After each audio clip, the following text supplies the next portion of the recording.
Os antifascistas de hoje em dia têm grandes semelhanças com os fascistas originais. Chega a ser impressionante como aqueles que se dizem antifascistas hoje no Brasil tipicamente cultuam a figura do ex-presidente Getúlio Vargas e a CLT, a Consolidação das Leis do Trabalho, criadas por este. Pode perguntar para qualquer manifestante da esquerda e ele vai te dizer que é a favor da CLT porque ela protege o trabalhador. E como Getúlio Vargas foi um grande presidente, o pai dos pobres, parecem esquecer que o trabalhismo nasceu com o fascismo, um populismo que dizia proteger o trabalhador, proteger a indústria nacional, aumentar a economia do país, mas de fato apenas diminui os ganhos do trabalhador e a liberdade de negociação deste. Os antifas esquecem que Getúlio era declaradamente simpático aos fascistas, ao eixo na Segunda Guerra. Por muito pouco, o Brasil não se aliou à Alemanha nazista e à Itália fascista na época.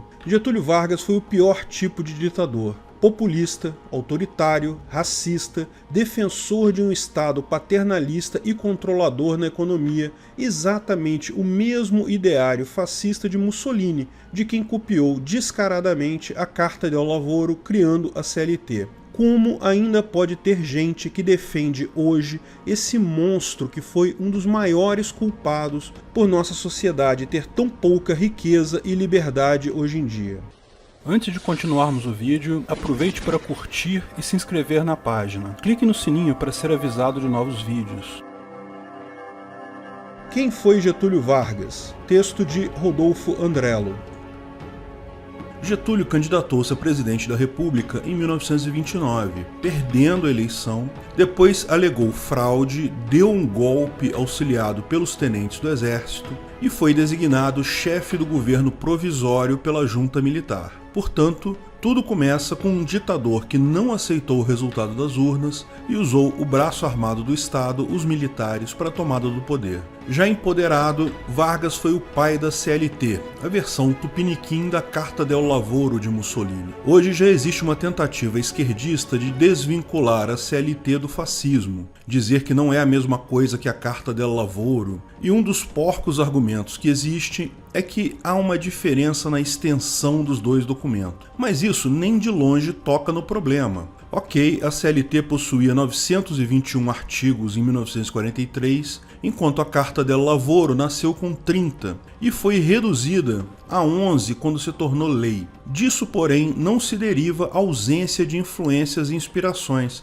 mas tão somente constata-se que o Brasil foi fustigado com uma versão piorada do documento fascista. Enquanto a Carta italiana não era mais que um ovo de Leviatã, a Estrovenga brasileira já nasceu como uma hidra de várias cabeças. E o fascismo de Vargas se fez sentir desde o seu discurso no dia do golpe, onde ficou famosa uma de suas frases: "É a necessidade que faz a lei. Tanto mais complexa se torna a vida no momento que passa, tanto maior há de ser a intervenção do Estado no domínio da atividade privada." A partir desse momento, a ideologia que pairava sobre o Brasil é de que nada deveria ser feito fora do Estado, tudo dentro do Estado. Era o lema que perdura e vigora até hoje. As semelhanças com o fascismo e o nazismo não são acidentais. O governo Vargas manteve quase durante toda a década de 1930 relações de amizade e cordialidade com o Terceiro Reich. Em um documento de 1936, um representante do Terceiro Reich referiu-se às relações Brasil-Alemanha como satisfatórias,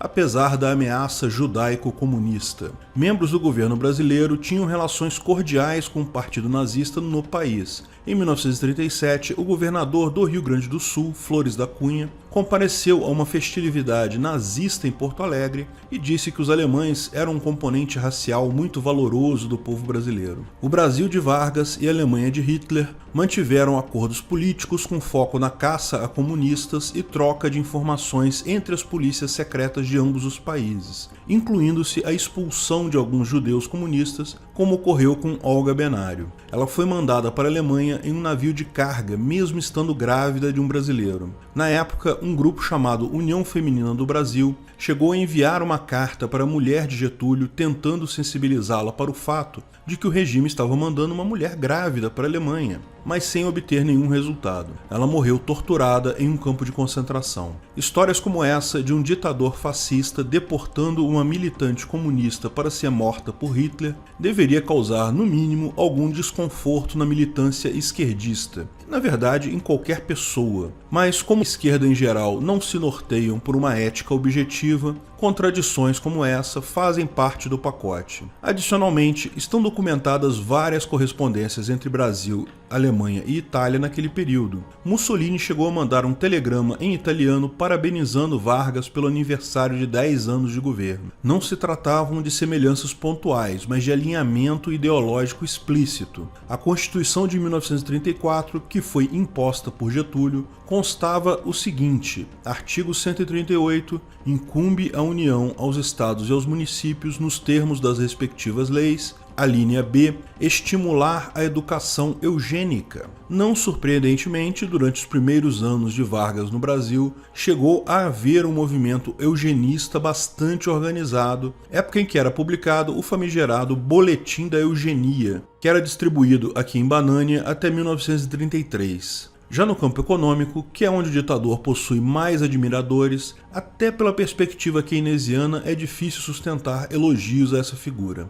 Pouca gente sabe, mas na época o autor do Sítio do Pica-Pau Amarelo, Monteiro Lobato, publicou o dossiê O Escândalo do Petróleo, com críticas ao governo por não perfurar e não deixar que se perfure. Irritado, Getúlio Vargas proibiu as vendas, determinou a apreensão de todas as edições, eis a verdadeira face do nacional desenvolventista. Mesmo chegando a ser preso, Lobato nunca deixou de denunciar os desvarios de Getúlio Vargas, inclusive práticas de tortura pelo governo, outro ponto sobre o qual as viúvas de 64 fazem vista grossa. Na Segunda Guerra, é verdade, ele assumiu a posição contra o eixo, mas isso não foi mais do que apoiar o lado que, naquele momento, já era claramente vencedor. Sua nova lealdade também veio acompanhado de um empréstimo milionário com o qual Vargas almejava construir uma estatal do setor de siderurgia, a CSN. Traduzindo, mesmo para entrar apoiando o lado vencedor, Getúlio teve que ser pago. Tudo podia ser diferente em junho de 1940, com o discurso pronunciado por Vargas a bordo do encouraçado Minas Gerais. Na época, o discurso chegou a ser interpretado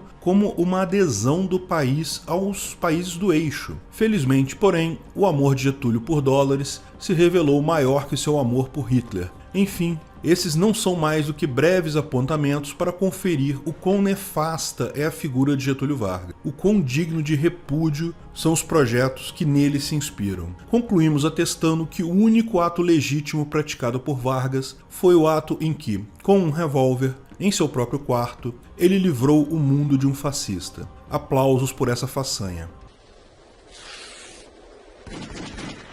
Obrigado por assistir nosso vídeo. Comente abaixo se tiver dúvidas ou sugestões de novos temas.